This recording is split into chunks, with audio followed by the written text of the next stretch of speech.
I'm about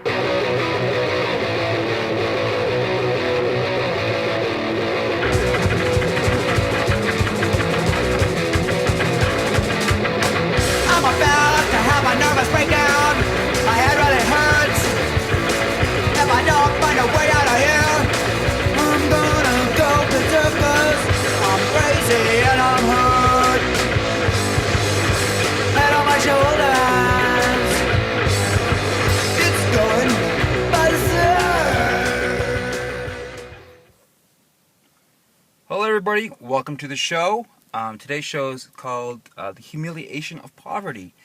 And I know many people who are viewing this would like to continue holding on to their cognitive dissonance when it comes to people with poverty and believing that we are all lazy, drunk alcoholics that are stupid and don't really care. However, I can assure you that most people in poverty are anything but. We're driven, we're actually often heavily educated. We just don't get a break. Now, mind you, there are people in my neighborhood right now. There are lazy, stupid alcoholics that, fit that bill. But they're the minority. Okay. I want to give you some examples of the humiliation of poverty. I didn't get that job. Well, I had the job, but then I lost that job because I was honest on a dot test that a computer judged me on. So I didn't get that job, but I really needed to work. I really needed the money because I had bills to pay. And if I didn't pay them, the checks would have bounced, and then I would have been in farther debt. And the reason that is an issue with people with poverty, we don't have a lot of the safety supports that people who are like middle class or even wealthy, of course, have. And that's things like lines of credit and overdraft security from their banks. They don't get any. We don't get any of those security features. So if we don't have any money in our account, there's nothing there to save us. Thankfully, I have my dad who was kind enough to help me out.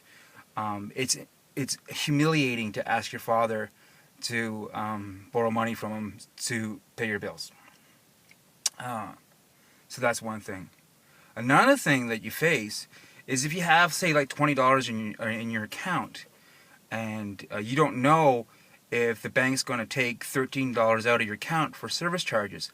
And so you go to the supermarket and you don't know if you're going to buy groceries and they're going to decline your card. And when that happens, it's horribly, horribly humiliating. So what I always do is I often carry $20 in my wallet, so when my card gets denied, I can say something like, oh, my card is broken, so here's the $20.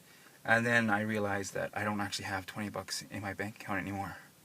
So there's that. There are tricks you learn once you're in poverty. Like, here's a trick. Let's say you only have $17 in your bank account. Well, what you do is the reason why this is an issue is because bank machines only give you $20 bills. So you can't take out $17 if you have $17 in your bank. So you could have $17 that would buy you some groceries for that day, but if the bank won't give it to you out of the bank machine, and you don't want to deal with the humiliation of going to the counter of asking for all the money you have, which is $17, this is a trick that you do. And you take a $5 bill and you put that in your bank account, and then you can withdraw $20. And so now you have $20. You can borrow the $5 bill and then give it back to somebody, and then you have $15. But at least you have money. So these are some of the issues that people who are broke face. And there's some tricks for you. Anyways, I'm sorry that this episode was a little dark. I'm not in a really great place today, but tomorrow, I promise you it'll be better. I'm going to sing a song, okay?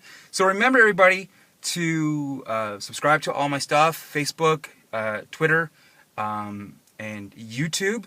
And just remember, it's under Revenge Jim. You won't have a hard time finding it. Actually, you won't have a hard time finding me at all. I'm like the first thing up on Google. I'm like 3 pages. So, yeah, check me out. RevengeJim.com. Thanks.